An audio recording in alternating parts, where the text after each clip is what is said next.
Good evening, everybody. My name is Linda Joseph. Thank you so much for joining us tonight. It's a pleasure to have everyone here tonight with us. And I want to tell you how we got started with our brilliant name, Ayisyen Pou. One month ago on a Saturday, I got a call from a young, brilliant attorney who said, listen, we want to start a grassroots movement for Ayisyen Pou. And me instantly, I said, Haitian for Biden? And she said, no, it's Ayisyen Pou. She wanted us to respect our heritage and respect our ancestors and pay them homage. And so therefore, we put all the best and the brightest together around the country. And here we are today, the grassroots movement, Ayisyen Pou. So thank you for joining us tonight.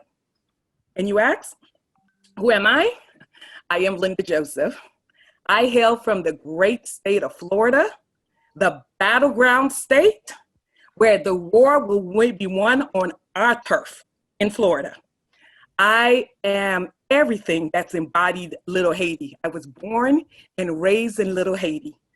I am everything great about Little Haiti. When my parents came to this country back in 1970 in a rickety boat, we were called boat people. In one generation, we came from boat people to an elected official. That shows the resilience of us, the Haitian American. This is who we are, and this is what we bring tonight. And furthermore, second, and I would be so remiss if I did not bring up, and I did not take a moment from a moment of silence. What a year we've had. What a year. What a couple of years we have with COVID, with the fires, with the hurricanes. So I want to take a moment of silence so we can remember our mothers, our fathers, our doctors, our healthcare workers, and all the teachers and all the people we've lost, and our law enforcement we've lost this year. And God, the babies we've lost this year with this pandemic and everything that's happening. But while we're taking that one moment, that 1 minute to pray and to pay homage, I want us to remember and take a moment and think about hope. And just remember, hope is still alive. And dare to dream, because we can dream. And then hopefully what we're going through, this too shall pass. In the famous word of Dr. King, he said, darkness cannot drive out darkness. Only light can do that. And hate cannot drive out hate. Only love can do that. So as we take this moment of silence, let's remember the hope again. Let's please bow our heads.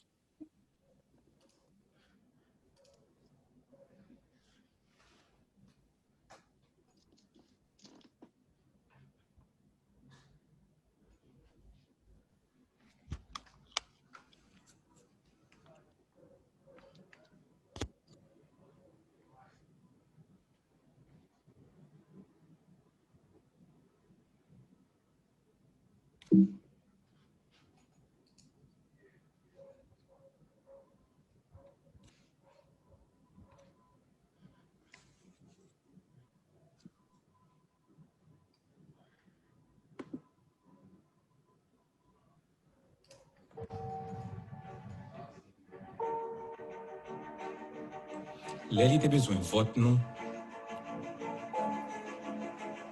Il était à Miami et il était dit. I'm running to represent Haitian Americans and African Americans and Asian Americans and everyone.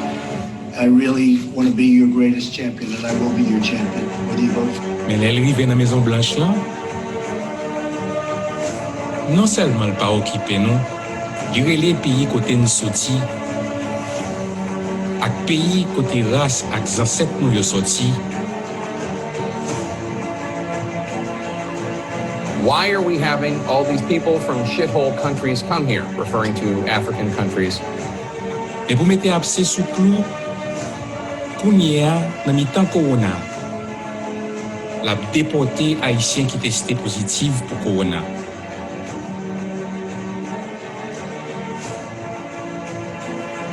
Mes amis, si monsieur ça les 4 l'année encore, la tout fini ak nou.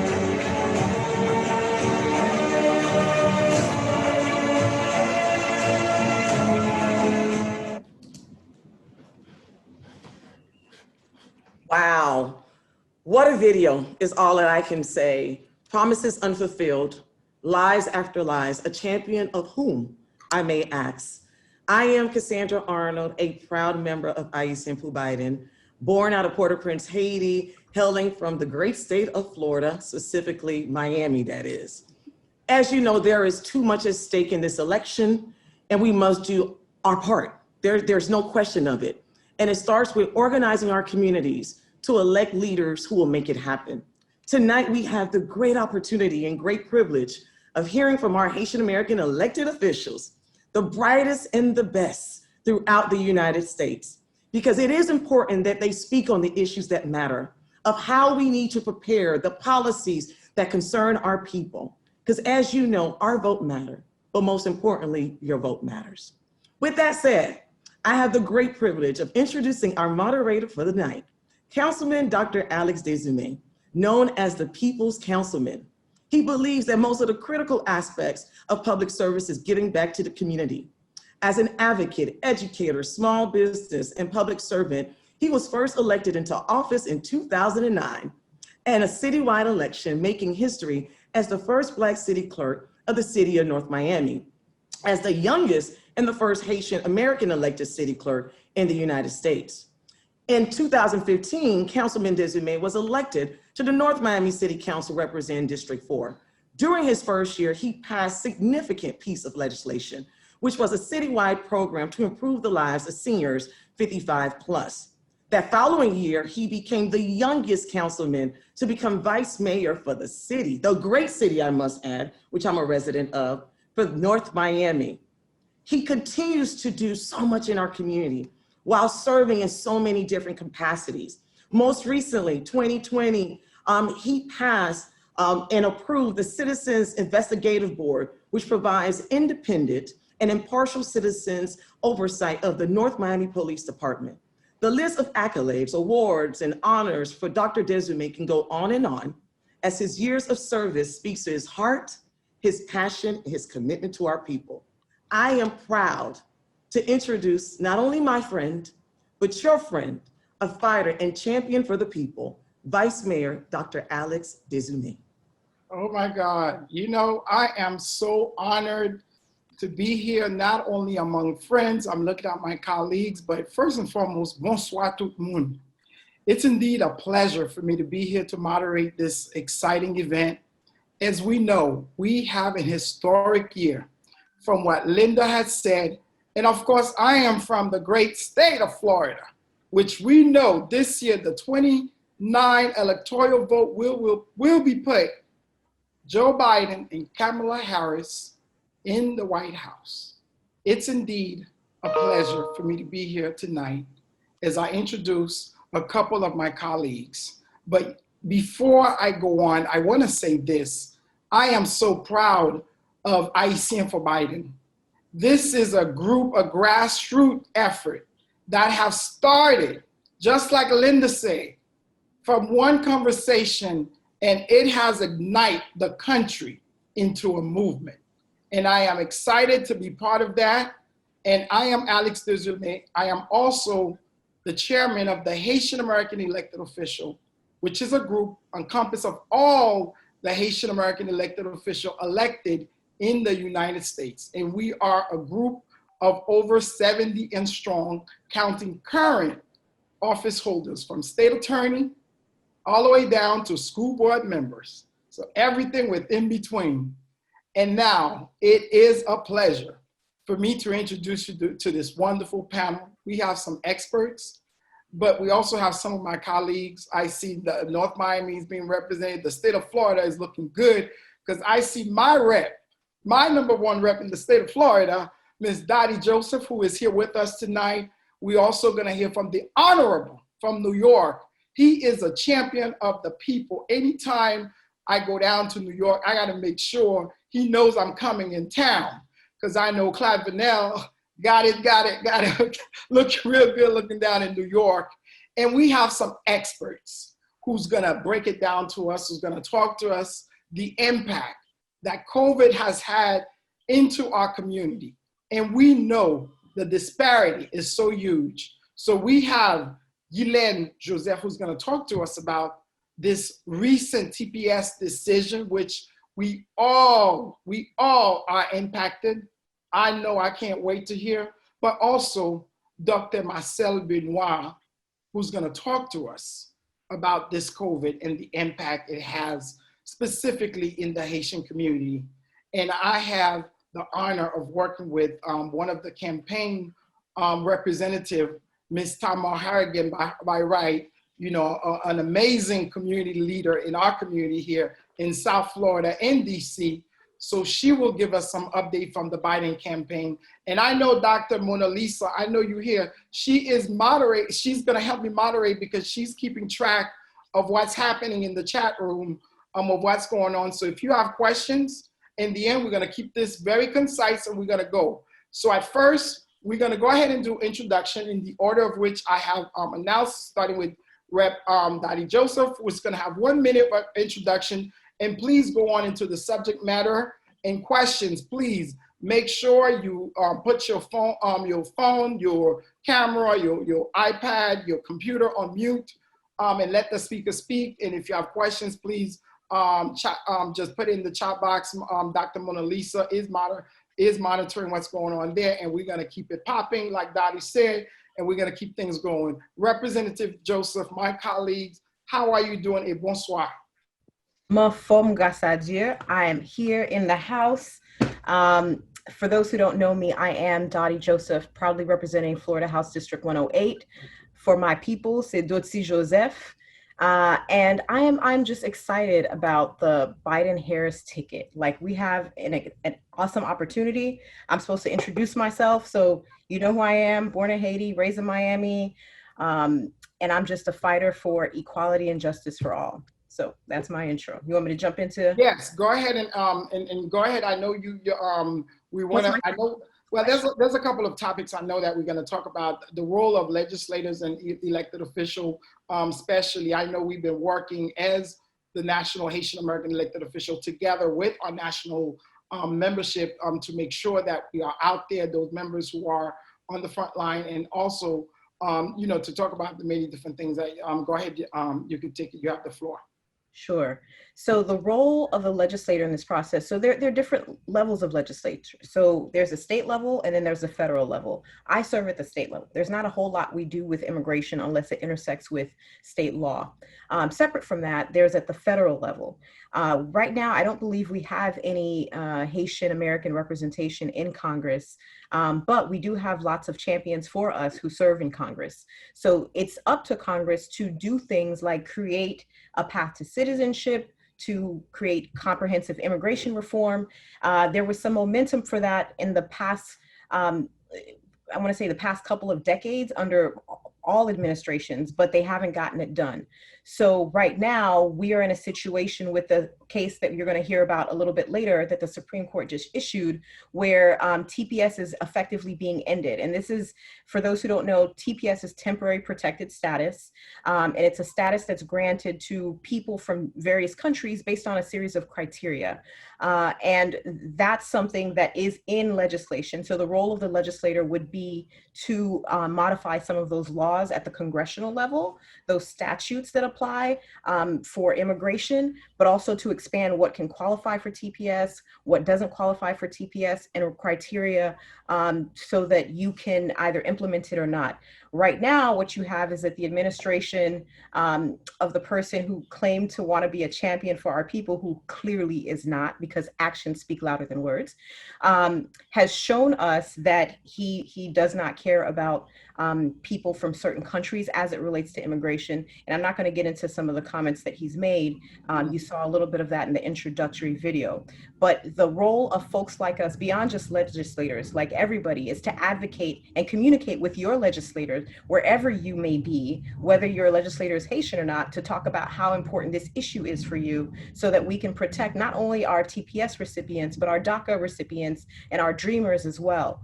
Because it's something that intersects across communities, and it's something that we need to make sure that we are paying attention to and fighting for. Because people can tell you whatever they want. Pa kite yo vin achete figure, okay? Nou gen nena figure nou wè sa kap pase, so we need to just, met femme sou nou, met garçon sou nou, et fè sa nou bezon fè pou mois novembre là.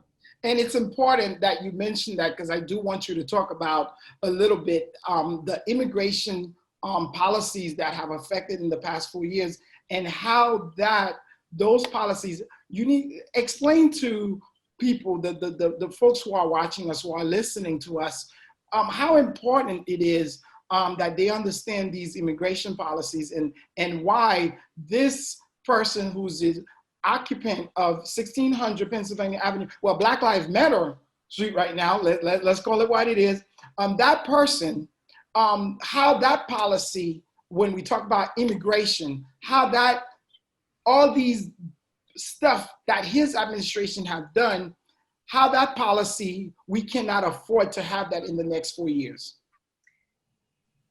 Absolutely. Is that question directed to me? Yeah. Yes. In terms of immigration. So let me clarify one thing. I see somebody mentioned in the chat. So there was a Supreme Court case a little bit, I want to say last month, which some people interpreted as a victory, and I tried to warn you that it wasn't. So that teed it up for what we just saw, that the Supreme Court just came down on with a 3-judge panel. So to make this kind of story short, over the course of the years, you either have a political will to do something positive for immigration or not. This country has a very sordid history when it comes to its immigration policy, excluding various groups of people, starting with people of Asian descent with the Chinese Exclusion Act, and extending with different groups of people as they become rather selective of who they want to let in and who they don't want to let in. Unfortunately, when we look at the empirical evidence, it seemed to demonstrate that people from Black and brown countries, particularly in the last 2 decades, have been more and more disfavored in terms of how we decide which countries, when we're doing, quotas and limits for various countries. These are some of the things that have come to place. Those were some of the issues that were discussed in some of the recent litigation, but separate and apart from what's going on with the occupant of the White House and what the administration is seeking to do, you also have this tandem course of action or inaction coming out of Congress precisely because the xenophobic rhetoric that's coming out of the administration. And, we see how politics is working now. You stay with your camp if your camp is saying this, even though Republicans used to be some of the biggest champions for comprehensive immigration reform from, both Bushes and beyond, recognizing the need and the interconnectedness and the role and contributions of immigrants, particularly from Central and South America, that they have made in making America what it is. With all of that notwithstanding, there's a very different tone that has been set by the occupant of the White House, who we need to replace with somebody like Joe Biden, who understands these issues. And of course, Kamala Harris, who comes from an immigrant background like us. So I think all of these things in context paint a very stark divide as far as who we need to be representing us and what kind of policies we can expect. You can't listen to what they said they're going to do because they have an opportunity to do it. And guess what? They showed us, and it was not good for us in terms of Haitian Americans. You are so right. We got to watch what they do, not necessarily what they say, because obviously we have seen that. Rep, I want to thank you so much. I don't know if you have any last words you want to add in terms of immigration and how important it is for people to understand why the Biden and Kamala Harris ticket is better for them as Haitian Americans, as immigrant, than what we have now, because I will try not to say his name. That's my goal tonight. So let's see how that goes. Sure. So I would say that we have before us 2 very clear choices with very different issues. And I'm going to just talk to my people, because I know sometimes we have certain issues that we care about and whatever. Immigration is always at the top of the list. We have some conservative issues. We have some other issues that we care about. I want to talk to y'all as a Black person, as an immigrant. think about these policies. And do you want to make whatever other issue that you think he might be better for you on trump all the other things, like your right to life? This is a man who cannot even utter the words Black Lives Matter. What does that tell him about you?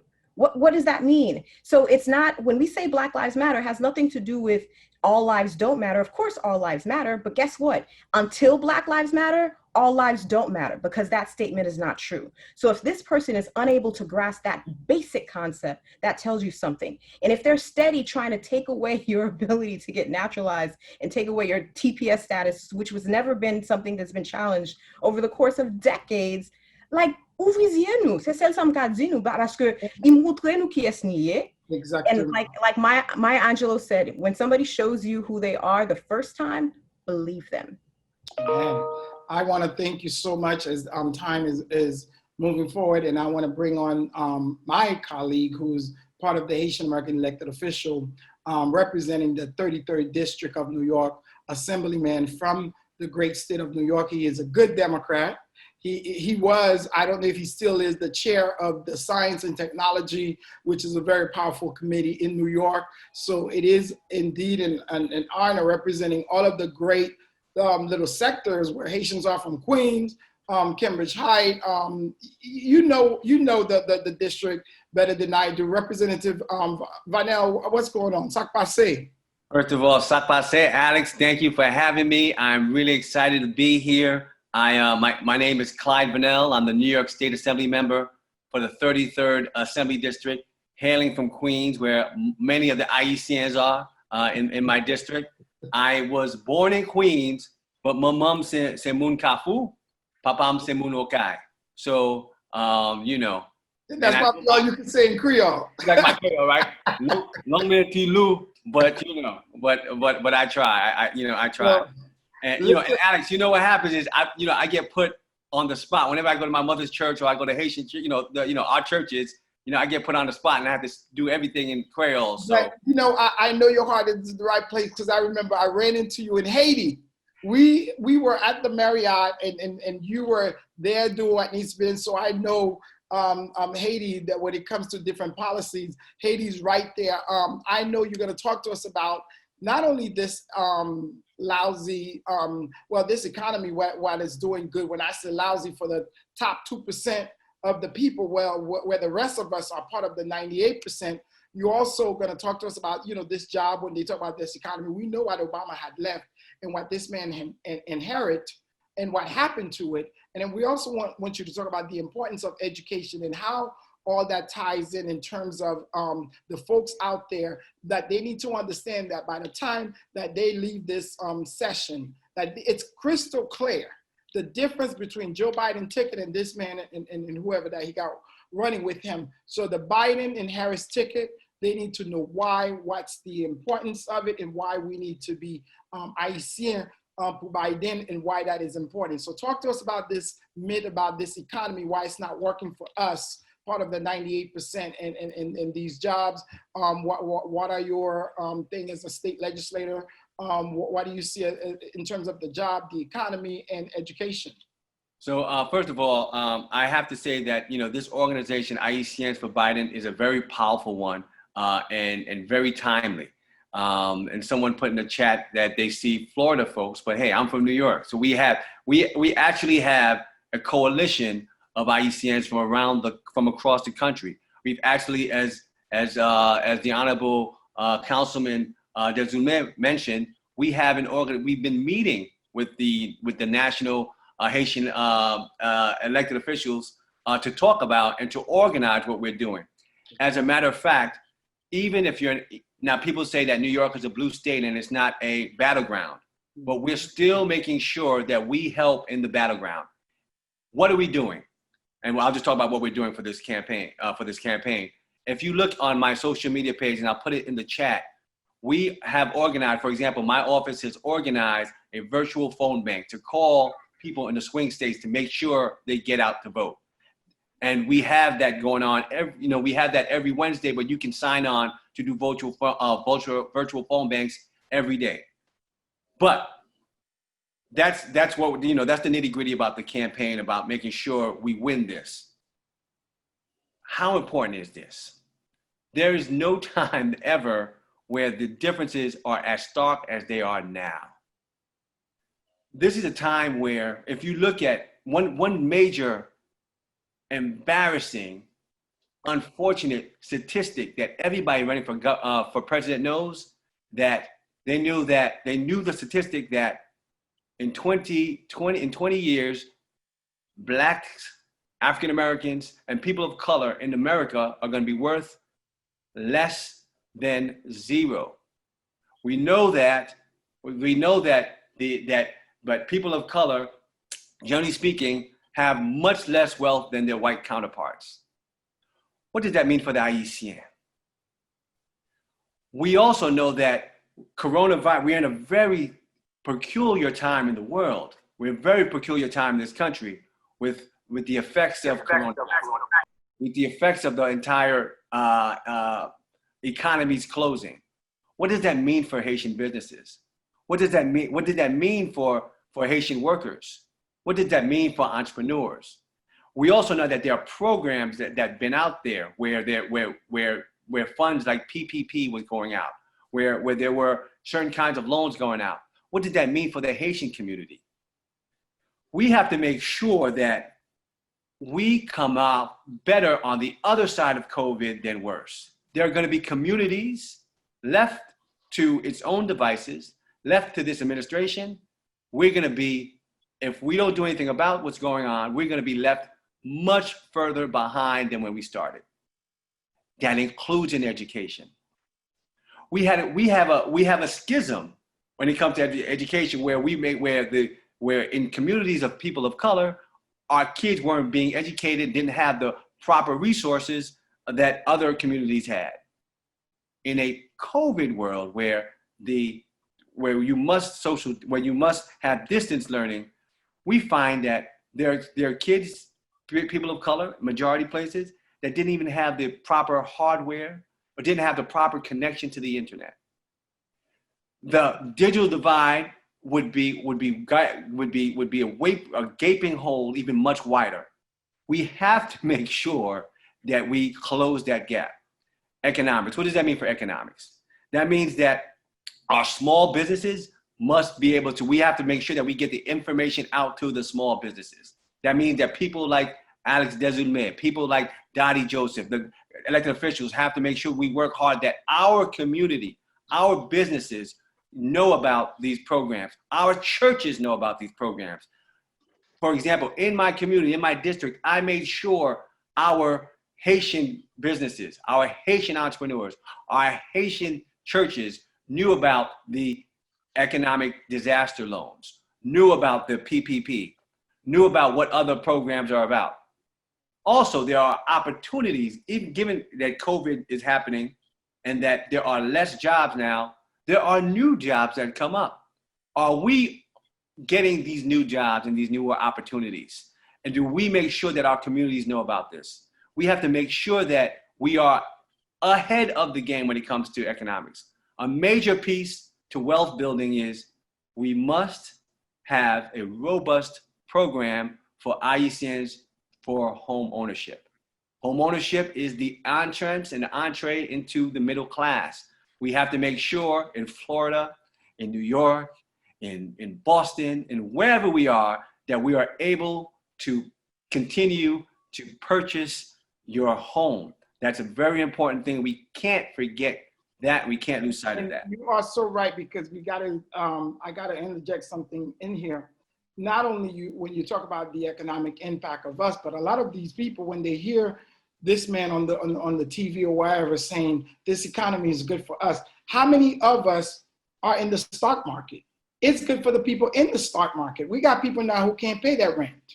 We got people now who do not have access. You talked about the digital divide. We got kids doing the online thing where my city, we had to step in and make sure that schools within our jurisdictions have enough internet, enough computers to give to these kids and these parents. So there's a lot that you have said in terms of the education, the divide, the gap, the disparity is so huge. It's not even, you cannot even you could take a whole year. I don't think you could close that gap into one. You got homeownership, which is way down at the lowest. So when you hear this president talking about this economy is working good for everyone, you need to step back and say, who are these people?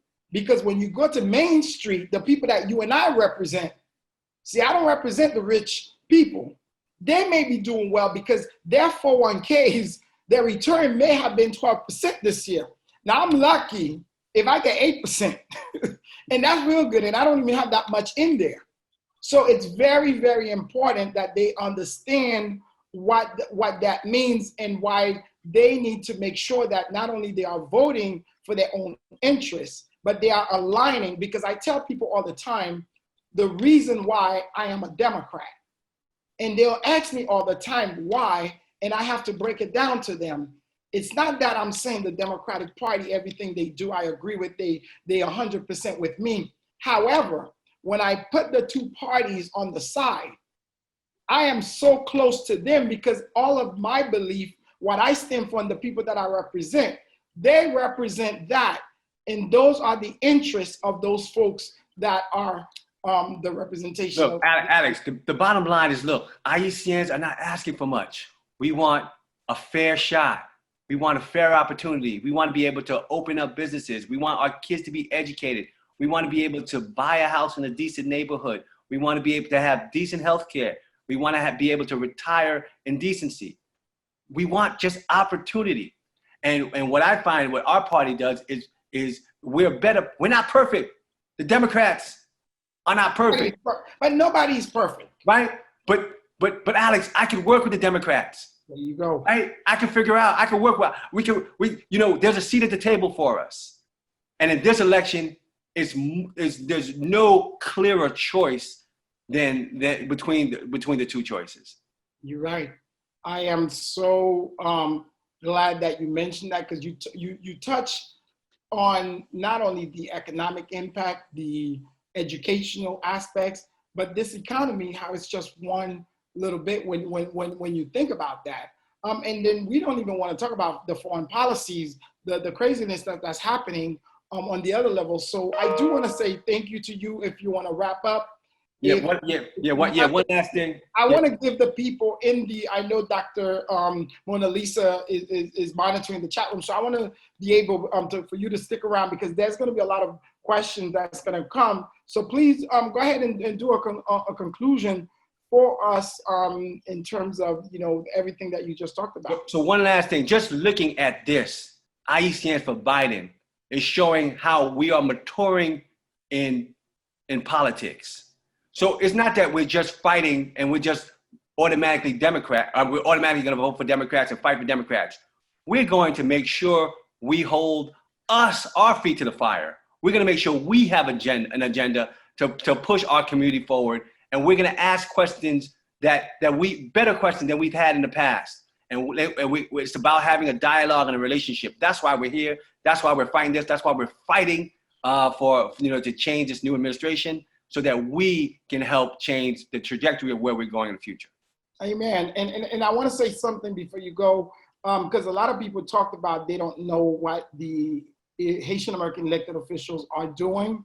There is a lot. First of all, not only that we have our weekly meetings to talk about the different things that's going on across the country, but you folks need to kind of keep in mind, we have a very diverse group of elected. We have members in Alabama, in Georgia, and almost all up the eastern part. In Chicago, you have a whole bunch of members there. But in terms of a state like New Jersey, it's a blue state like New York, but we have our mayors, vice mayors, school board members. All of our members in New Jersey are working right now with different organizations on the ground to make sure not only that they get out to vote within their surrounding communities, but they are making sure that we're dealing with the absentee issues that we need to deal with. We make sure that, because there's another level when you think about the Haitian vote.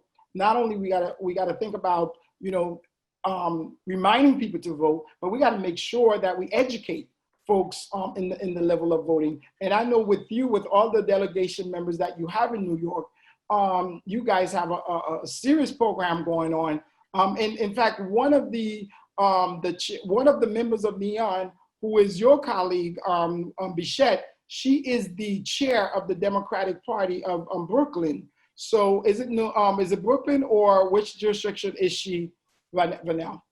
Ranise Bishore is the chair of the Kings County Democrats. So that is the chair of the. Yeah, you're having a little breakout, but the Kings County, which is encompassed of Brooklyn, all of these different boroughs, is it my understanding? Perfect. Brooklyn. I'm sorry for Brooklyn. Yeah, so she represents all of Brooklyn, Okay, which is very, very powerful. And she's, we on the phone all the time just to make sure that we get the GOTV, because right now we're really moving into the GOTV phase of the campaign, which is get out the vote to make sure that the Haitian constituents know what to do. In Massachusetts, we got a whole team of folks doing the same thing, and we helping other states doing the same thing. So, and we got members within our own organization who are running for re-election. So they out there not only promoting themselves, but also promoting the Biden-Harris ticket for November. So again, thank you, brother. And if you could drop the link, I think you did, of the, of what you're doing. And I know the folks in Chicago, they have a phone bank going on helping the different states. We helping people in Wisconsin just to make sure that we get folks out there. We may not have a lot of Haitians out there, but we got people in those swing votes. So it is a pleasure. We are now going to some experts who's really gonna talk to us, breaking down the issues, who's gonna talk to us about these different topics. And indeed, we have next up Gerline Joseph. She is Gerline is the president. Gerline, are you here with us of the Haitian Bridge Alliance? She's a great. I know you know immigration like the back of your hand, and it is such an honor, a pleasure for us to. You are the expert, so tell us about the recent ruling.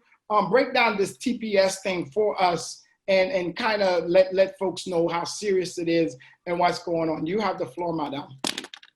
Thank you so much, Honorable Desormeaux. Merci beaucoup à tout le monde. My name is Gerline Joseph. I am the co-founder and executive director of the Haitian Bridge Alliance and also the Black Immigrants Bail Fund. I have to make a disclaimer because as an organization, I am not here to represent, I'm not here to represent the organization. However, to speak on behalf of my community as a Haitian woman, as an immigrant, and as a Black immigrant dealing with what's happening in our country right now. I just wanted to make that clear. And I will try to do both English and Creole because before I started doing immigration, my langue was very low, like Claire. But now, when bon pour tout bagay, moi capable parler Creole la bien. So I will try to do that so that our people, our community members who do not fully understand English can at least get an idea of what's been happening. So we all know that we were given TPS in 2010, and we know that our community members, up to 60,000 Haitian community members, participated and benefited from TPS, which is temporary protected status. And that was given to our community members because of the earthquake that happened in Haiti in 2010. We all remember that tragic day, and we all were affected. So the administration under Obama at the time decided to include Haitians into the TPS program. And of course, it was great, and we saw a very positive outcome within our community because we understand that a lot of people who have TPS were not able to work, were not able to provide for their families, were not able to even be visible because they were afraid of their immigration status and the stigma that is attached to that. So TPS became a vehicle for them to be able to work and provide for themselves, to go to school and be able to really thrive in this United States of ours. And I'm saying that because I just texted with an amazing young woman in Rhode Island who just finished her master's in nursing and is becoming a nurse practitioner, being in the forefront of the fight for COVID-19. As a TPS holder, she decided to put her body in the front line to save others. So I'm just making that connection so people can understand what it really means when we have an administration that cares about the lives of immigrants, that makes sure that undocumented people are taken care of. So as we know, last week we received a very bad decision. And I can tell you, last year in August 2016, I was in that courtroom where we presented the case for TPS. And we had 3 judges, one that was appointed by the Bush administration, one that was appointed by the current administration, and one that was appointed by the Obama administration. But in that room, we knew that there were a possibility that the lives of our community members were going to be at risk. We knew that our sisters and brothers who've been hiding were not finally able to breathe, their lives were going to be at risk. So this is what we are fighting for. So the decision that came, the recent decision that came down, what it says is that the judges, 2 out of the 3 judges, agreed that the termination was okay, which means currently people who are under TPS might lose their status if nothing is happening. But we also want to make sure that the community members do not panic, because there are a lot of different things going on, even as we look at this terrible decision. So I'll just go back a little bit. So there are 2 cases that I would like to mention. One is the Ramos case, which happened in the 9th Circuit Court of Appeals here in California, and the 2nd Circuit Court of Appeal in New York, where our dear representative is on the call right now, is the Sage case. So we have plaintiffs, Haitian plaintiffs in both of those cases. So Haiti has been representing and fighting for TPS as part of those litigations. So as we are looking right now, the government agreed in Ramos that plaintiffs will be protected for another 120 days beyond the mandate. So that means right now, if Haitians were just under this decision, they will have until about March 5th, 2021 to be covered under TPS. However, because of the Sage case, which is another case in Brooklyn, as I mentioned, those Haitian TPS holders are covered under Sage as well. The other thing that I would really like to mention is that right now we are in the process of having what is called un banc in bank. That's where then we will be going again. And at that time, we might have up to 29 judges to determine whether or not, the decision was a fair decision. Because we all know that the termination of TPS was motivated because of racism, anti-Blackness, and frankly, the Haitian community has been a practice target of the current administration. That is why we have to make sure that we vote, because our vote is our life. And when it comes to immigrants, when it comes to Black immigrants, our vote is not only our voices, our vote is our survival. Our vote is how we are able to assure that those TPS holders have a future. Our vote is how we are able to protect immigration laws that are against every single one of us.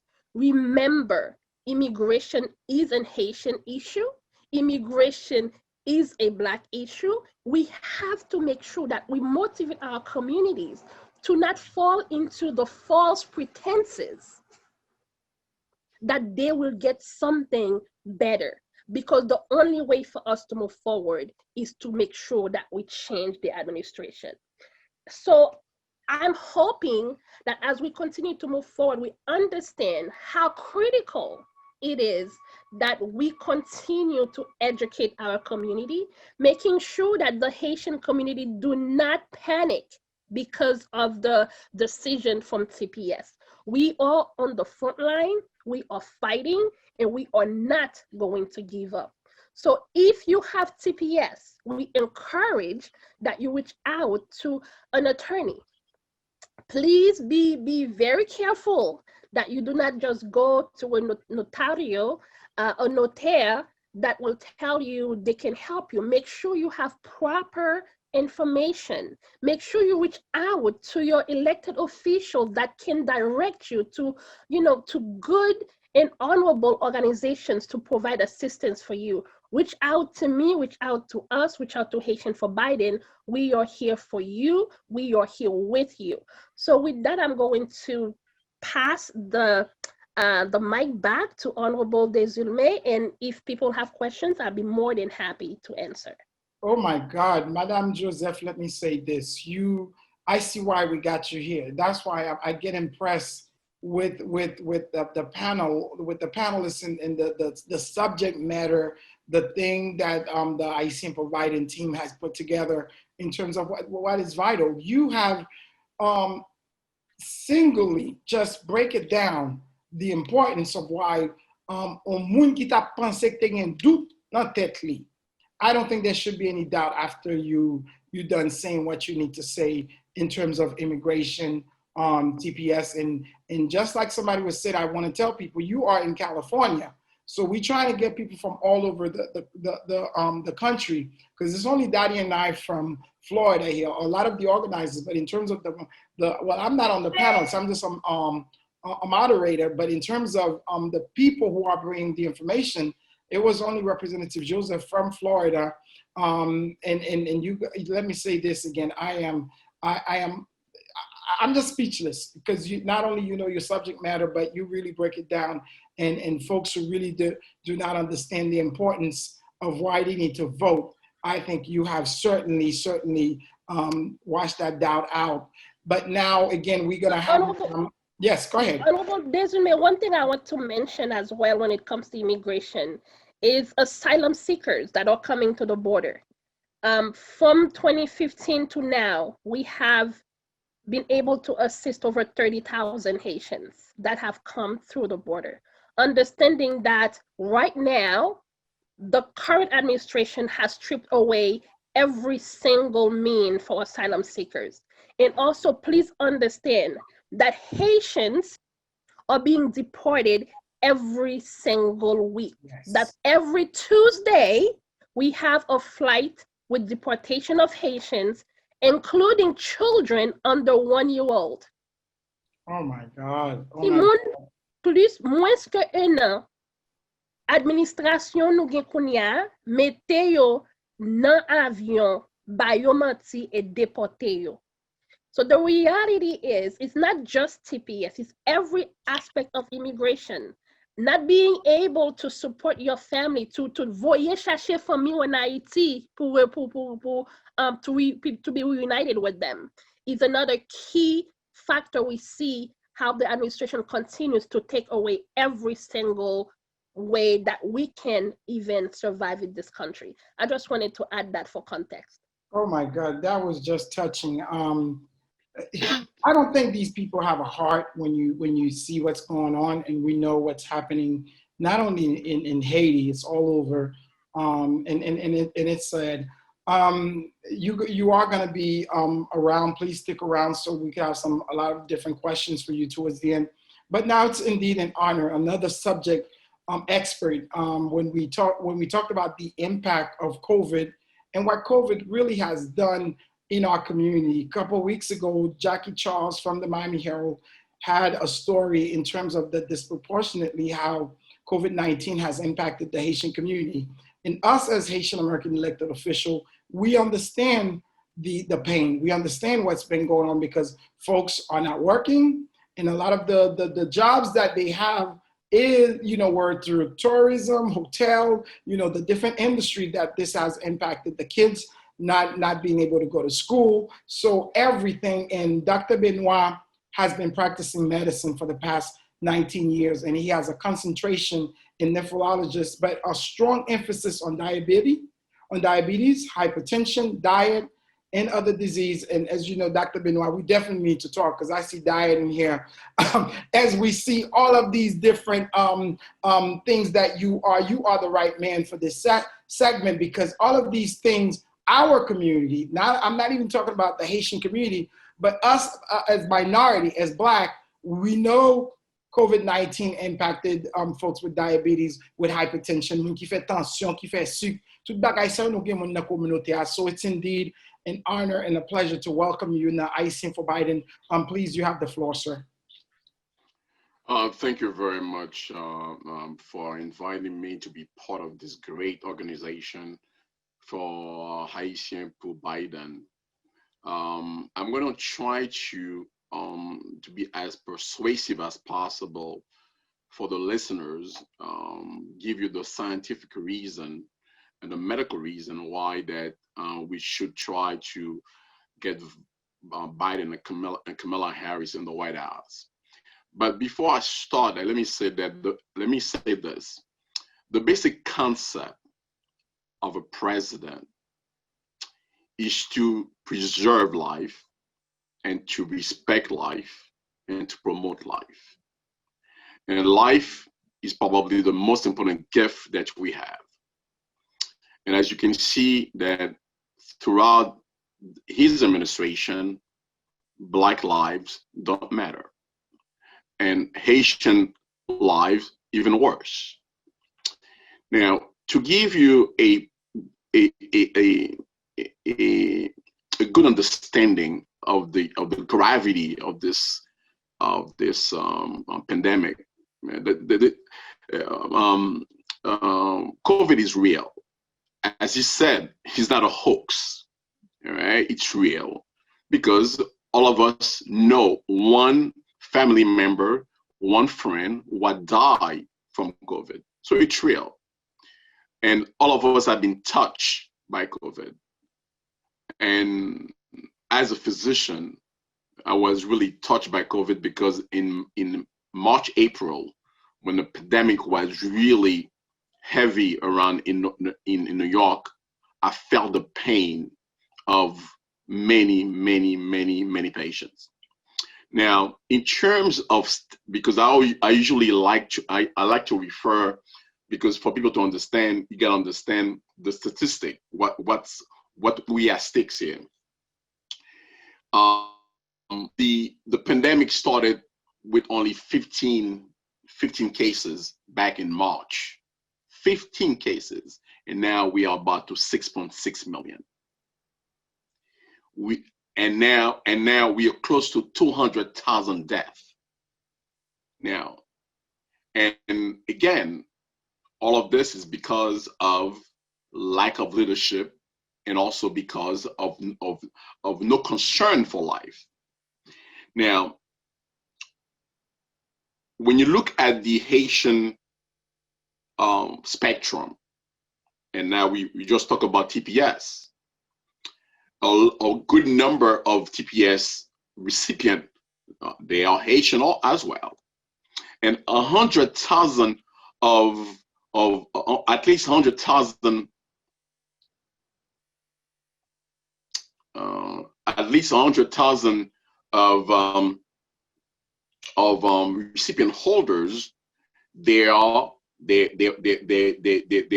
work in the American economy.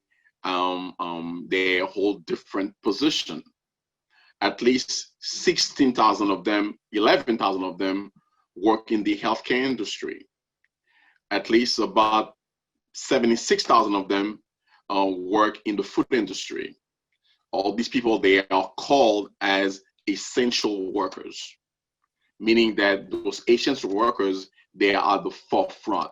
And I'm going to explain to you why that the essential worker are at risk, and they can, if you as an Asian American, you don't care about your vote, what would happen to those essential workers?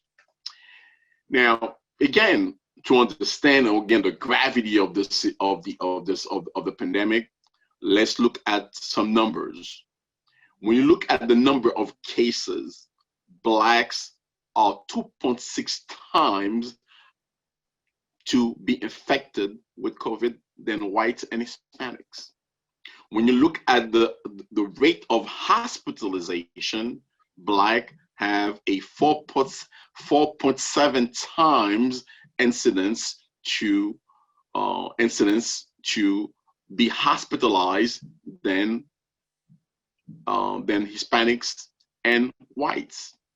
And when you look at death, the death, 2.1 times more than Hispanics and than whites. In a nutshell, the number of cases are mostly Blacks. The number of hospitalization are mostly Blacks. And the number of deaths are mostly Blacks. So again, COVID has had a great impact on the livelihood of Blacks. Now, many of us, we know why that we are so at risk. Again, it's systemic racism.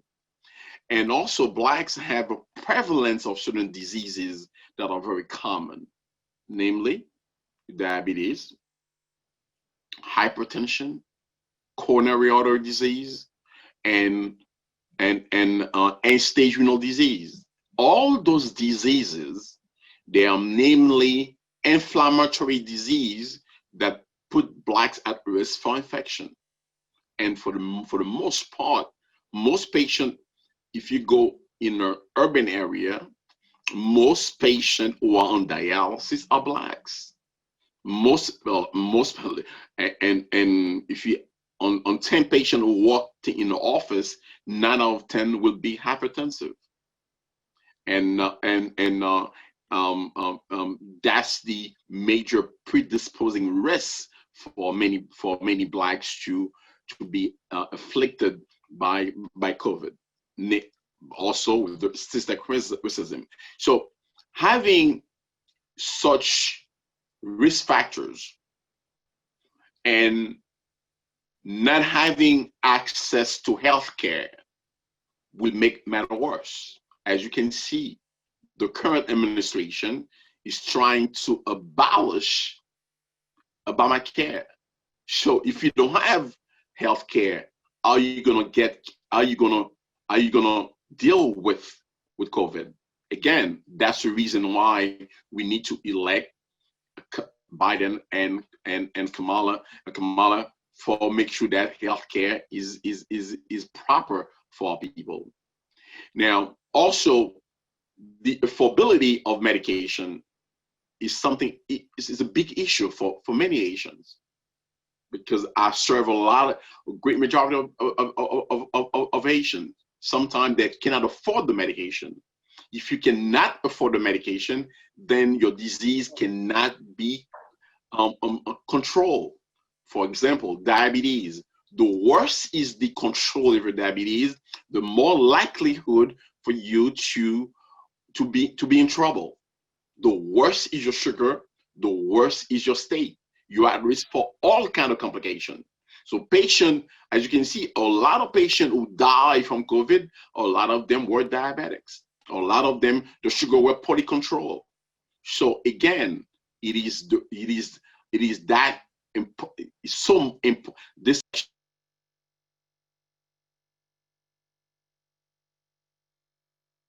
the resources to our communities are important, because you need the resources applied to the community for education. And finally, let me talk about this. I think the vaccine, as you can see, the current administration is putting Doc, you have done, let me ask you a question, because you have done an amazing presentation and I'm listening to it. But before we talk about the vaccine, because this is important and I'm glad that you're here, can you talk to us a little bit about this herd immunity that we're hearing about, which the president is saying, the herd situation? So what does that mean, and how dangerous it is? Okay. I was, and then we could talk about the vaccine after that. Very good. Now, as you can see, the American population is a very is a population with a lot of comorbidities, cancer, hypertension, diabetes, all sort of problems, and they hinder a person to mount a response for an infection. So herd immunity is that the population will acquire, if everybody mingle together, then the person will acquire immunity against a particular virus. So that means that, let's say that you said that no more face masks, no more social distancing, everybody can mingle together. You expect by infecting one another, you will mount an immunity, and then everybody will be immune. So for you to reach herd immunity, you need at least 70% of the population to be infected. So if you do that, millions of Americans will die because they will not be able to mount a response to the virus. Est-ce que tu as dit ça en créole pour moi, s'il te plaît, sans fait dire là de herd immunity? Ok, so qui veut dire que herd immunity veut dire que si que ou dire que ou pas vle ou mettez cache-nez encore, ou pas vle respecter distance sociale, ou dit tout le monde nous mettre ensemble là, à l'embal, à danser, à tout bagaille. So we expect que monde cap mingle ensemble yo tout pas l'infecter une l'autre. Et laisse ça, si que tout le monde gagne un système qui jump, yo pas développer une protection. Yo gagné une réponse immunitaire qu'a fait, et puis il y a gagné anticorps capable venir protéger. Mais pour le cas population américaine, c'est différent. Yo essayé de faire dans la Suède, il pas arrivé. États-Unis, les pire, parce que nous avons une population qui est obèse, nous avons une population qui a un pile diabète, qui a un pile tension, un pile maladie cœur, un pile monde qui est en dialyse, et tout bagaille ça yo empêcher au monde et une réponse immunitaire qui est normale. So, si vous faites ça, un peu de monde peut tomber mourir. Ce n'est pas possible pour gagner herd immunity aux États-Unis. Mais c'est ça qu'a fait là. Nous va prêter sous principe. Dans le pays, c'est ça qu'a fait, oui. Mais au même fois, il faut à cause de pas de capacité, non. So, il faut pas de masse, il va faire social distancing là, puis il pas de capacité. So, il est obligé de quitter bagaille là, passer ça passé. Oui. C'est ça. Parlez-nous de vaccins en Kounia là. Bon, vaccin, il y a 9 vaccins qui sont en phase 3. Il y a un vaccin en Chine, un vaccin en Grande-Bretagne, et puis il y a le reste vaccin, c'est en plein aux États-Unis. Mais il y a 3 vaccins là, c'est eux mêmes qui vraiment really qui at the forefront. Le vaccin qui est Oxford et AstraZeneca, oui. Vaccin qui est NIH qui est Moderna, et puis vaccin Pfizer. 3 vaccins là, eux mêmes qui devraient naître now. Et vaccin ça eu en phase 3. Ça est phase 3. Phase 3 c'est les que vaccin ou tester en pile monde là-dedans. Ou sous tester 30 à 40 000 personnes pour garder effet effet et vaccin. Now, vaccin, il prend temps pour prendre temps parce que ou pas speed up un vaccin parce que sous speed up ou pas bien effet résiduel. You're not going to see the true effect of the vaccine if you don't take time to test to make sure that a number of people have been tested. And so also they have to develop, see what symptoms that they develop and exactly number of dose also. Is it one dose? Exactly. Do we know? So if we do have a vaccine, do we know if it's like just one dose? There's 100 million people that have 300 and something. They predict that you may need 2 doses in a certain vaccine. Now, recently, the vaccine that from Oxford University in Great Britain and with AstraZeneca, one young lady who is 33 years old developed transverse myelitis. That's an infection. So this was not out, all right? It was not out. So, and nobody knows for sure whether or not it is a causality of the vaccination. Again, yeah. No, we know that they had stopped the trial and then a couple of days later they restarted again. So is that a good thing that they have done whatever the prospect to double check? Well, they have not given the real data and reason why this patient developed transverse myelitis. As a matter of fact, they were not transparent at the beginning. So, and that's going to create some kind of doubt on people if you're taking the vaccination. So again, that's why you cannot rush a vaccine. You cannot rush a vaccine because eventually people may develop symptoms. You have to make sure that I'm gonna leave that because a lot of people have questions and I don't want to and those are some good questions. Please, if you have any last words, because there's a lot of questions for you.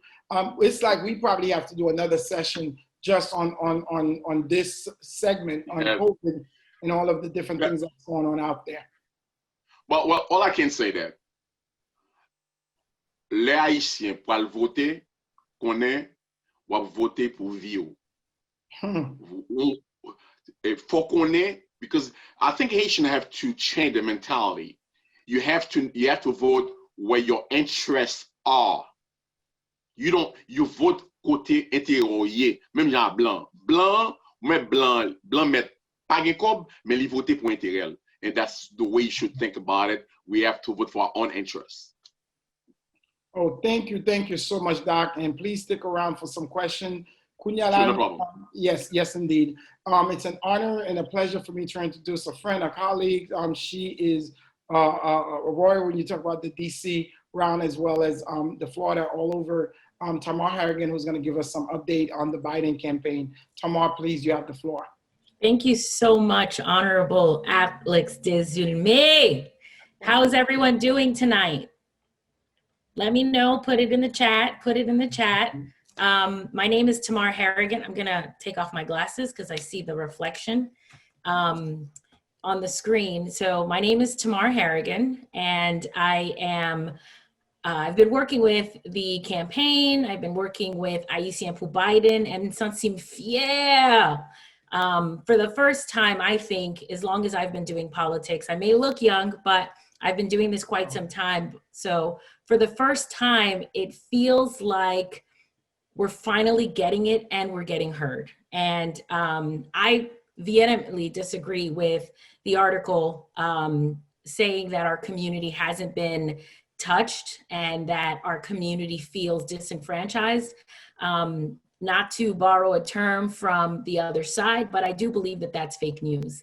I think that there are things that aren't tangible and they count as well. I think that it matters that the campaign has been working with communities to find out what their issues are. I think it's not by happenstance that Ayisyen Pou Biden exists. I think it's not by happenstance that the senior advisor to Florida is a Haitian woman from North Miami Beach, from the heart of the Little Haiti community. I think it's not by accident that a senior advisor to the campaign and a chief of staff to the future vice president is also a Haitian woman from New York. I don't take those things lightly. And to put things into context, the director for Florida in 2008 was Steve Shale. And he, in 2012, was senior advisor to Florida. And that's the position that our sister holds this cycle. So it was a promotion for him, and I say that and I spell it out because I want our community to know and understand what that means. So having these women at the table ensures that the conversations are being had and that efforts are being made to make sure that we elevate the issues that are important to our community. That being said, I applaud the Ayisyen Pou Biden team and all the work that they're doing. I am fière, j'aime dire.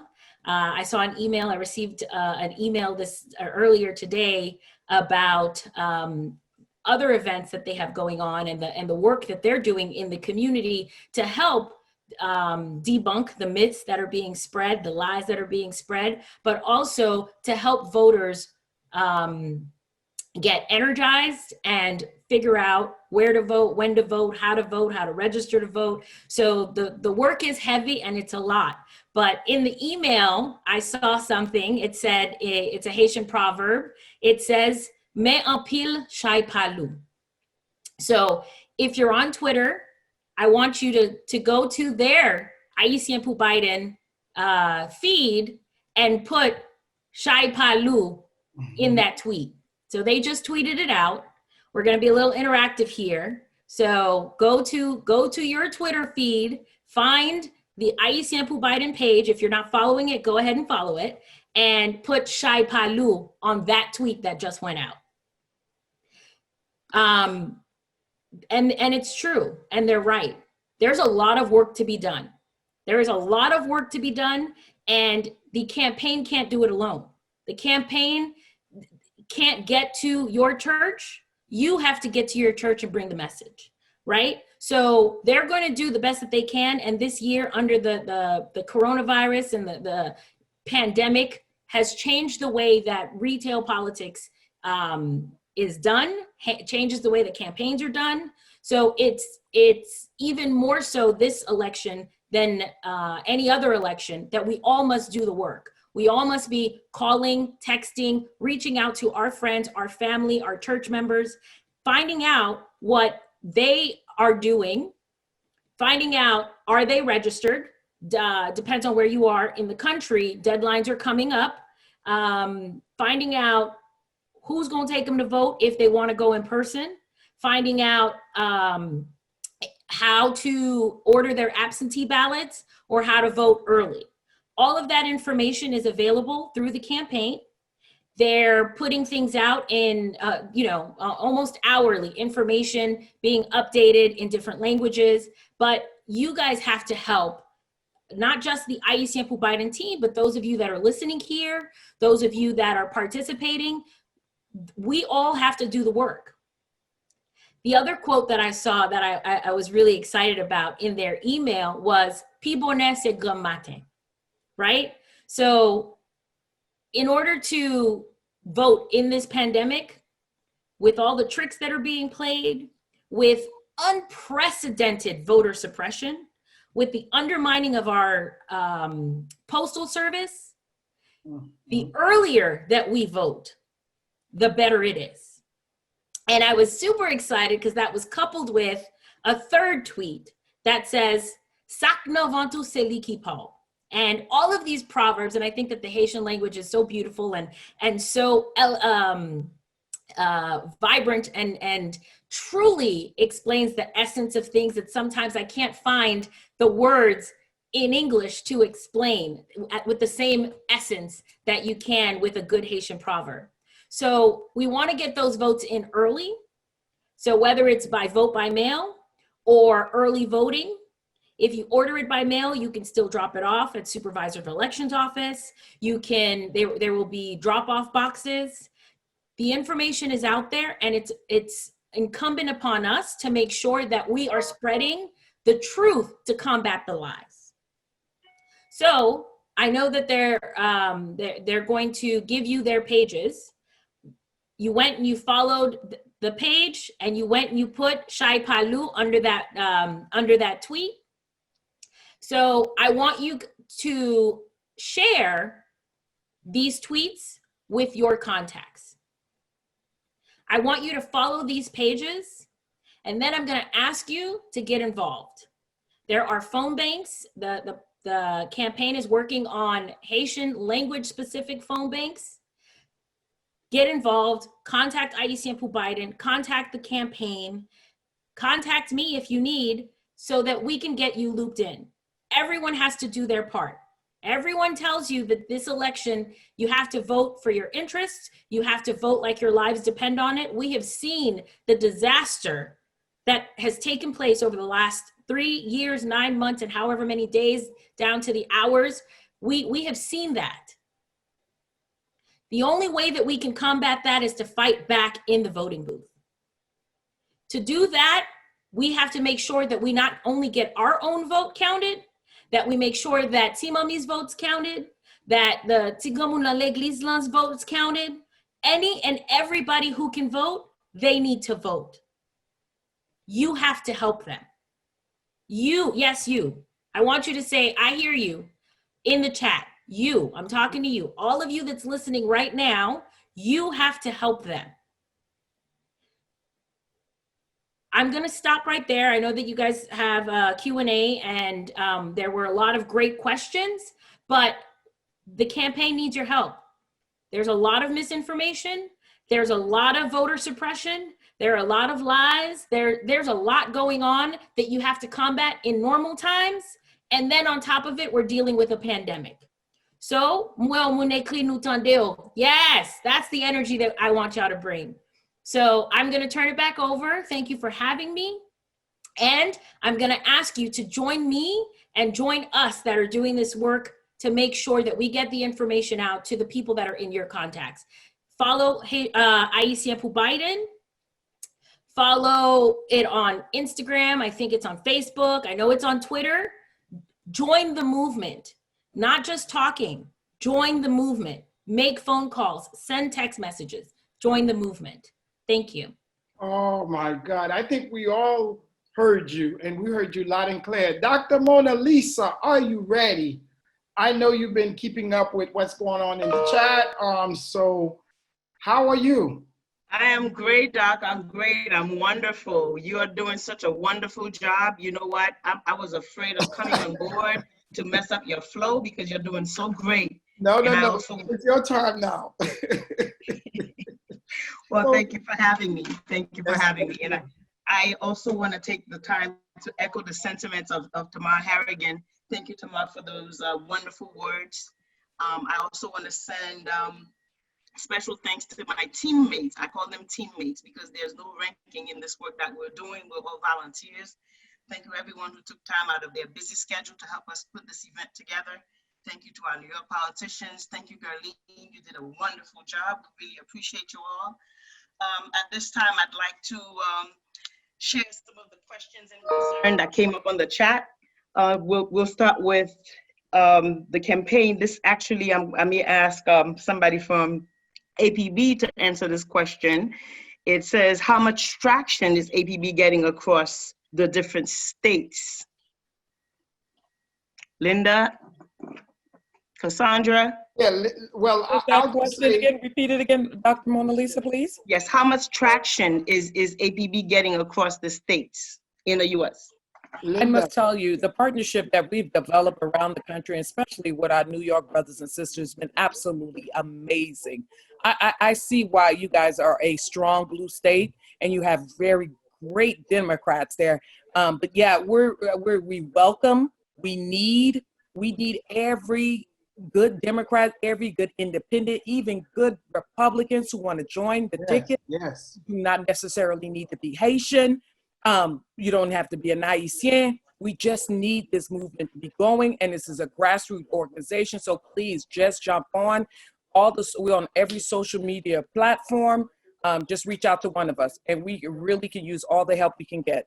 And just to add on that, the Haitian American Elected Official Action PAC, we have a progressive PAC, have teamed up with Ayisyen Pou Biden. So Haitian elected official in all the corner of the US who is a member of NEON, we are actively going to be working, doing grassroots. You know, Clive Vanell, they got funding going on in New York, in Chicago. So we're doing what we can, but we need all the help. So get in touch with Linda, with any of the Dr. Cassandra, any folks. I see Johnny Celestin. So everyone, Dr. Fieri, just get in touch with us, and we will make sure this is a grassroots movement started a month ago. So we need all the help, but we're doing what we can. Dr. Desiree, the next one is also a concern that if we are not careful, we will lose ground on the ability to grow the Haitian community. That is so true.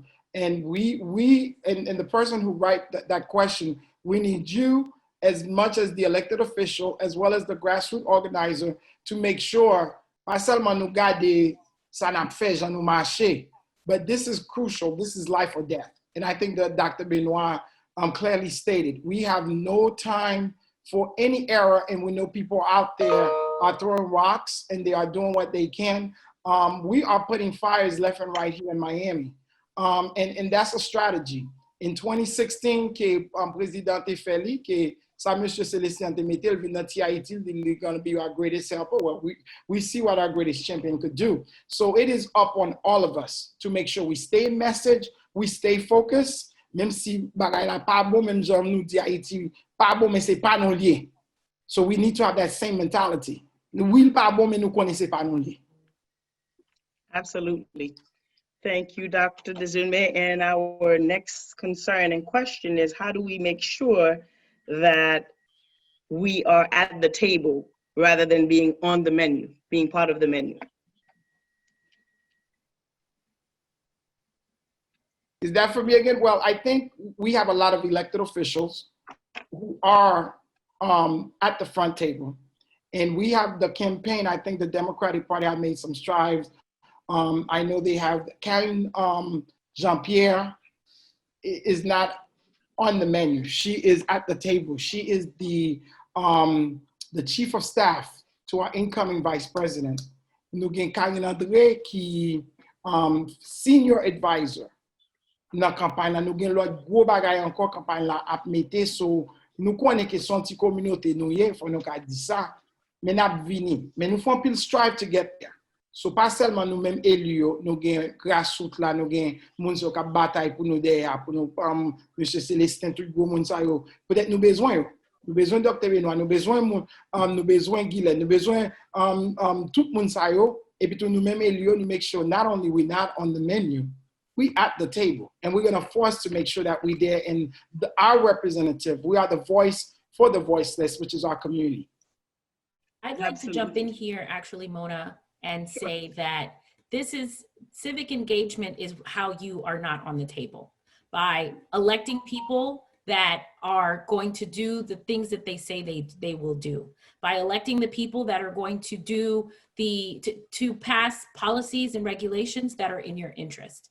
You don't want to be on the table, then whether you're the elected yourself running for office or holding those that you have chosen accountable to do the work. That's how you're not on the table. Because when you work to get an Alex Desjardins elected, you can call him up and say, Alex, they're not doing XYZ in my community, and I'd like to see how that can change. When you get a state representative, Doti Joseph, elected, you know what? I'd like to see state policy change regarding class sizes. What do I need to do to get this on either through a constitutional amendment to the for the state, or for you to pass legislation to that effect? Those are the things that change, that make real changes, tangible changes in your life, and that's how you're not on the table. So you can't sit it out. Ou pa ka chita la kayou et puis penser que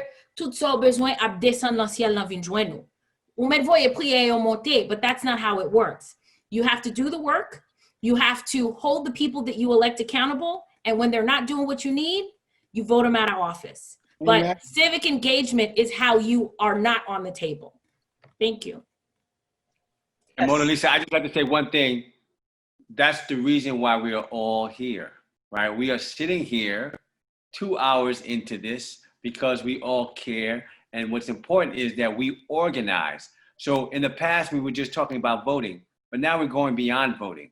We have people that are Ayisyens that are with the actual campaign telling you what you can do, and just like how we're doing now. So that we are not passively watching this, we are active with this process, and that's what, you know, we're not on the menu. Well, you know, we're actively doing this right now. Actually, I have a few questions that are actually not coming from the chat, because a lot of New York people who found out that you were on, Assemblyman Vanel, are sending me questions your way, and also for Dr. Benoit. One person is asking that they feel that New York is not as active as they should be. Is it because that we're a blue state?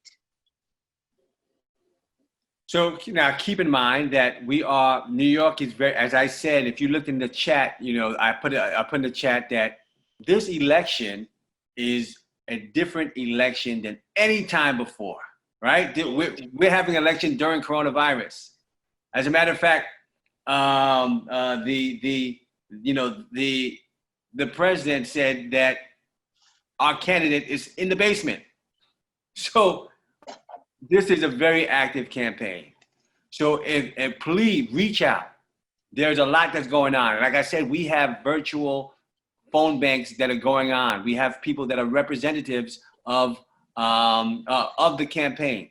And go on my website, please. Go on my social media. Sign up to our virtual phone bank. Even though we're a blue state, we can help because this is virtual, because of the coronavirus. We need people making calls. We need people making calls to the important places to be able to get the vote out. We need your help. And if you feel that there's not much going on, that means that you need to get your elbows dirty, because mine are. Let's get dirty. Like that. Our next question is actually for Gerline. In terms of TPS, which state is most likely to be affected by the new law? Sorry, I got disconnected. For that, it's all states. It doesn't matter where you live. If you have TPS, it affects you. It affects close to 400,000 people. And when we look into the Haitian community, we know where our people are. In New York, in Florida, in Massachusetts, in the DMV area, believe it or not, in California. And I actually just found out we have about 10,000, a community of 10,000 Haitian immigrants in Independence, Missouri. So we really have pockets of community that are going around the country. So if you have TPS, it doesn't matter where you live. You will be affected. But know that you are not alone and the fight continues. Amen. Yes, indeed. Yes, indeed. We have quite a few people asking how they can get involved. I think tomorrow I'm going to bring you back just as a reminder. And if Sandy, you could share that on the chat as well, that would be great. That would be wonderful. I'm getting some offline questions for Dr. Benoit. We have a participant who's not able to get on, but she wants to know, Dr. Benoit, how can our community benefit in terms of healthcare? How do they take care of themselves if they're not insured? What are some of the helps that are available out there to those who are less fortunate and not have access to adequate healthcare? Yeah, I think I touched upon that. I think that's the essence of Obamacare. Obamacare was designed to enroll a lot of people who were not able to afford healthcare. I think there are so many healthcare now, Medicaid based out there. Anybody, as long that you're not making the income, you can enroll. Right now, it's not supposed to be, you're not supposed to be without health care. You can get enrolled and get the health care. Now, if you're making a certain income, you may have to give an additional premium because of your income. But if you are in the low income bracket, you can get health care for free. Wonderful. Thank you so much, Dr. B. This question is actually, it's a multi-pronged question, which is asking which state is APB focusing on and what are the key elements of APB strategy there? What do you need us to do in these different key states? What do you have as far as literature, video, articles? Can you share with us that we can share in spaces where misinformation is being served to the Haitian community? Again, in order to bamboozle out, bamboozle us. Yes, that is a great concern. Thank you, Dr. Mona Lisa. That's a great question. Well, in Florida, I think they're talking about the absentee strategy. Is that correct? Yes. The AB, yes. So it's important because in 2 weeks, il y a commencé pour y absentee. Ma parle en créole, peut-être ne pas connaître. Il faut quitter le TPL, il y a un petit temps pour y translate ça n'a dire. So c'est très important stratégie ça n'a fait dans Floride là. En pile nan moun nou ka di ça, yo gen ti problème ou connaît si yo pas ka écrit, yo pas ka li bagay ça yo. So pas seulement d'après les yo, nous besoin moun qui ka relé yo, ka communiquer ensemble avec yo pour nous assurer OK ou bon moun qui yo fait confiance pour aider eux, pour pas seulement que pour eux qu'on ça faire bien, mais nous-mêmes nous avons un petit problème dans la communauté noire. Despite ça, nous entendons avec COVID, faut nous-mêmes mask up, nous mettons masque, nous mettons gants pour dans le côté un peu de monde qui a besoin d'aide. Ça sont petites difficultés nous-mêmes dans Floride là, nous connaissons pas ça qui n'a pas besoin de faire ici, mais son bagage à faire à pas de campagne, c'est nous-mêmes élus avec l'autre organisation, tant qu'organisation pas de affiliation avec campagne. So n'importe monde qui veut aider nous, qui tire les au carré, avec n'importe monde qui sous ligne kounya là, nous en contact avec monde ça. So ça n'a fait les envoyer absentee ça au bail nous va faire on bagay les permanent AB. So ça c'est tout le monde qui est absentee dans county qui a envoyé en application bail. Monde qui pas gagné on bagay qui très important encore faut nous make sure que signature match. Que ça sont l'autre gros problème nous gagne que monde que si signature pas match à vote jeté il pas même compter même. Dans dernière élection qui est passée à la première là, nous avons fait de 20 000 votes dans Floride là pas compter nous était oublié pour te signer absentee aller envoyer. So nous avons pile travail pour nous faire que n'importe son côté moun nan ya yo doit relé nous en contact ensemble avec nous même n'a dit OK ça peut faire pour aider nous. Thank you. Alex, I want to say one other thing about you said about absentee, and this is so vital. Please, when you change, please send it back. Yo early. Yo problem yo pas remettre li en l'air. So s'il vous plaît, just remind them of that, please, Honorable. I think you just did because pas seulement que nous avons problème dans the post office. Là, nous jouons absentee à première semaine, 2 semaines, première semaine, avant, dernière semaine, mois de septembre, la première semaine, on a journée. Fill it out. Relons, nous faire confiance. Make sure que nous prenons Biden avec Kamala Harris, première, et tout faire l'autre Biden. Si que c'est dans Floride, dans Miami, nous pas oublier Daniela Levin Carva, avec l'autre, nous gagnons. Mais fait nous connaître, n'a aidé, n'a fait un monde la carva aidé, voilà aller tourner back. Mais là, nous voilà aller tourner back là. Make sure que nous relais département élection bien faire une nous dans élu checker pour nous vérifier est-ce qu'il rejoint. C'est un bagage qui est très important. Mais s'il arrive après jouer élection, il va pas compter. Si que nous pas joindre nous même nous comme ça nous qu'a faire. Et quelqu'un qui m'a demandé est-ce que ballot yo en créole? Oui, dans Miami-Dade County, li en créole, dans Broward li en créole, dans county qui gagne pile haïtien dans Floride là son bagage qui élu qui travaille en pile. Pour ça, nous gagnons en créole, en créole. Son bulletin doit même 10 pages même. Mais contre combien de pages là? Puis, ça peut être nous gagnons l'autre down ballot amendement, l'autre bagaille qui est absolu. C'est selon des counties côtoyés. Mais si que nous dans Floride là, on a county pas grand pile haïtien, si on pas mettre en créole avec en anglais seulement. Mais nous même dans Miami, c'est sous numéro nous dire mais bravo pas dire comme ça so nous même nous pral connaître numéro c'est numéro ça nous pral commencer by dans radio pour nous dire moun yo bobo numéro ça mais nous connaît dans l'autre state yo c'est sous nom moun yo lié so pour moun qui pas ka qui a un petit problème lié avec bagay yo depuis on connaît numéro yo gen droit bobo sur numéro. Thank you so much, Dr. Desirme. And I think at this time, that's going to end our Q&A session.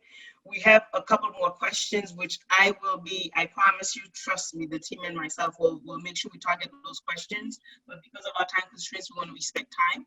I will turn the mic over back to you, Dr. Desirme, so we may proceed with the rest of the program.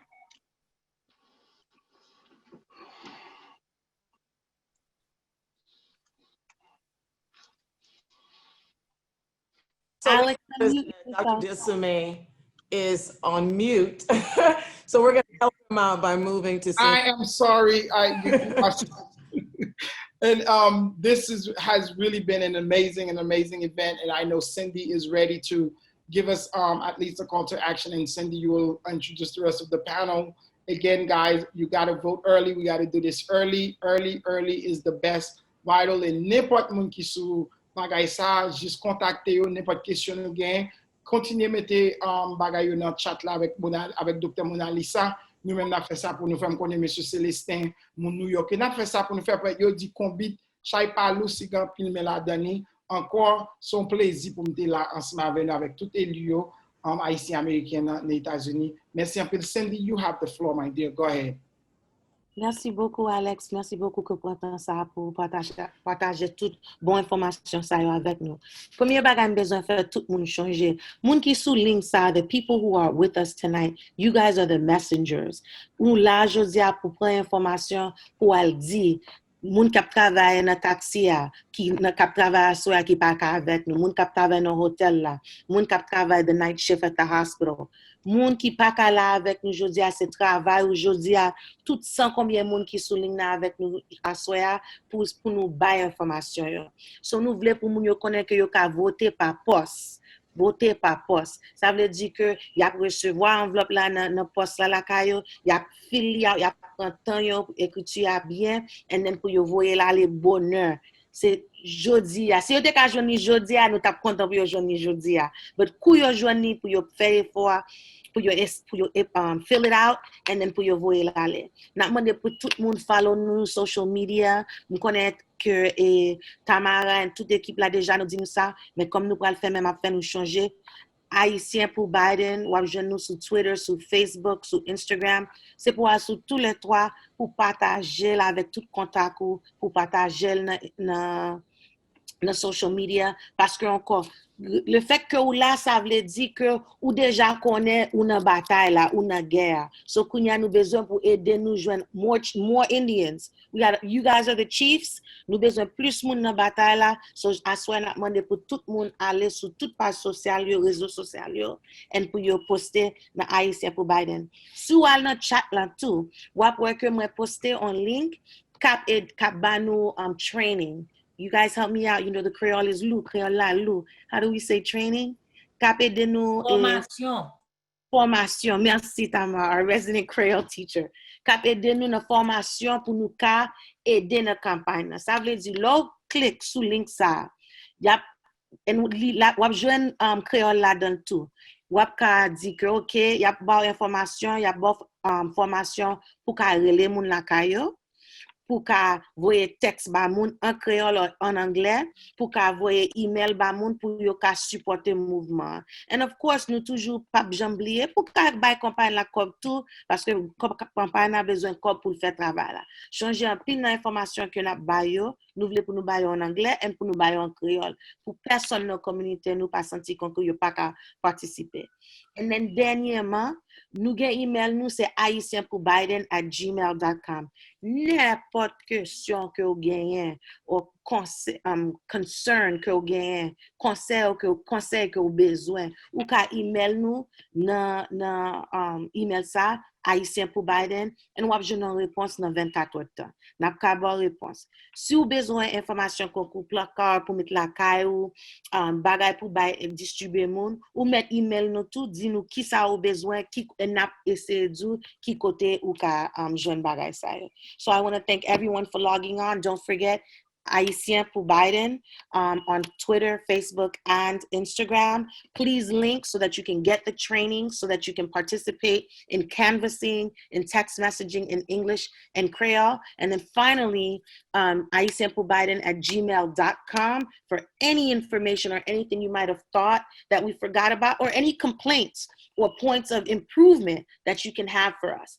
Also to know that we will be online every single Thursday until this election ends. So every Thursday, ou met ou l'on chevaux, met ti photo, ou nou pa besoin figure, log on and invite zami to log on at 6 o'clock every single Thursday until the campaign ends. Nap toujou la, nap gen lot moun ka vin pale de diferent information pour toujours nous connaître qui ça a fait dans la campagne and for us to keep you engaged. So merci encore, c'est Senzi Dorsainville, je suis content que vous avec nous à soir et m'attend nous sur Twitter, sur social, sur Instagram et sur Facebook.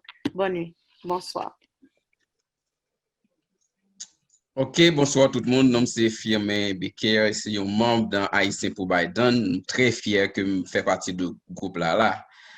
Dans 4 ans qui sont passés, nous avons dit que je me l'ouvrir sur un paquet de bagages. Et un paquet de bagages nous te connaît qui vient monter sur la surface.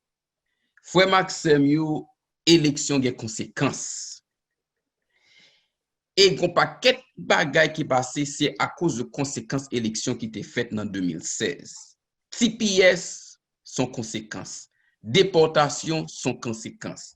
Il y a près de 200 000 personnes qui mourent à cause de mismanagement, de pandémie, ça qui passe là, sont conséquences. Ignorer ce qu'a fait dans le monde international, particulièrement ce qu'a fait dans le pays pas nous, sont conséquences. Essayer d'abolir Obama care pour avoir une conséquence et il y a une conséquence encore. Ça qui va passer le à novembre, c'est l'équipe qui va dire que le futur pays ça a gagné. Et pas seulement pays ça, mais nous allons dire dans le monde. Là. Élection ça, le 3 novembre, sont élections qui sont très importantes. Tout vote important, tout vote a même poids. Yon pas plus important passer l'autre. Vote est aussi important que vote blanc à Kishita dans West Virginia. Nous avons 47 jours qui étaient pour nous voter jusqu'à pour élection ça. Conseil de État qui commençait à voter déjà. Nous avons 45 jours pour nous élire Joe Biden comme président pour changer direction du pays ça. Les amis nous, les familles nous, tout le monde nous connaît. Dit yo al voter et al voter bonnet. Tant que yo dit dans langage nous, pi bonnet c'est grand matin. Si nous voter par la poste, assurez-nous que nous remplis papier nous bien et assurez-nous que amis nous dit pas oublier remplir papier, pas oublier signer, pas oublier faire tout ça pour faire pour nous assurer nous que vote nous compter. Mon Florida m'a fait appel à nous-mêmes. Parce que Trump pas excusez-moi. L'autre monde n'a pas qu'à gagner s'il pas gagné Florida.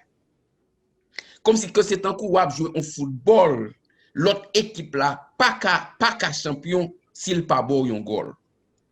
Faut le baril, faut le mettre piquant pour le pas passer. Al voter. 10 ans nous al voter. Le 3 novembre, Joe Biden est président. Merci en pile, Firmin. Merci. Je pense que le message ça, c'est un message qui passe clair et net. Moi, je voulais remercier tout panélistes qui étaient partagé connaissance avec nous et moi, je voulais un remerciement spécial à Alix Desulmé, honorable Alix Desulmé, qui lui-même a modéré la conversation ça pour nous. Et je pense que je voulais fermer et rencontre aujourd'hui avec deux petits bagages qui sont bien simples. Premier bagage là, je voulais dire nous, c'est que nous tendons un pile l'autre haïtien ou bien l'autre monde qui a parlé qui dit eux-mêmes ils pas voter. Je pense que Zanmi nous Firmin sont expliquer qui est un jeu qui gagne. Qui ça qui arrive si nous décidons nous pas voter. L'autre décide de pas voter son vote lié ou gagne pas comme ça. Mais si décide de pas voter en fait vous votez pour l'autre monde. N'a dit ou voter pour Trump. OK parce que c'est ça il veut pour pas voter.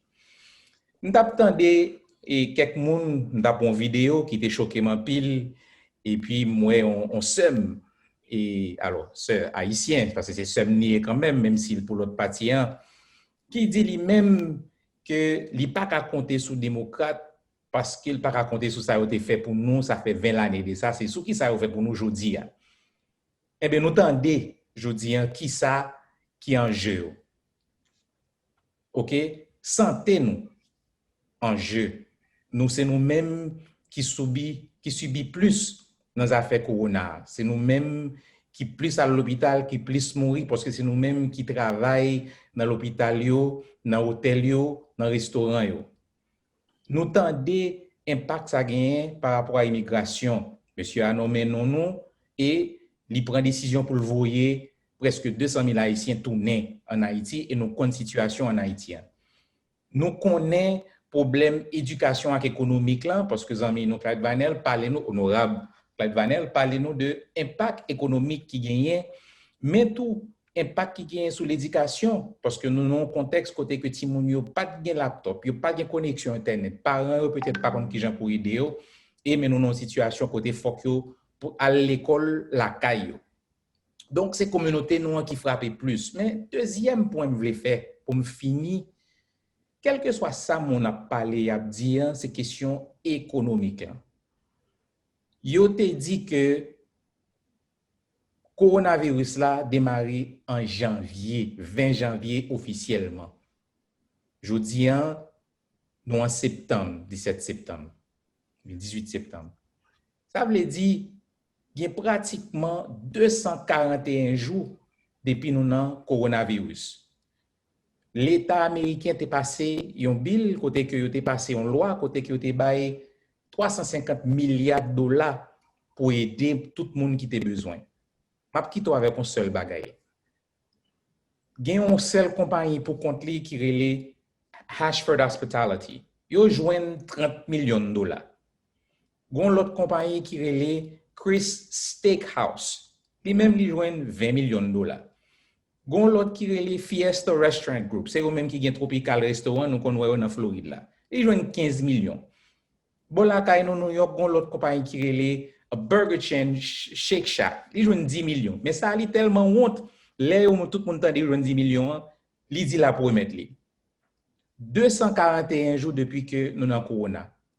Moi même avec vous, si nous joignons ni, mais espérer que ou non tax bracket ko pas de problème ça.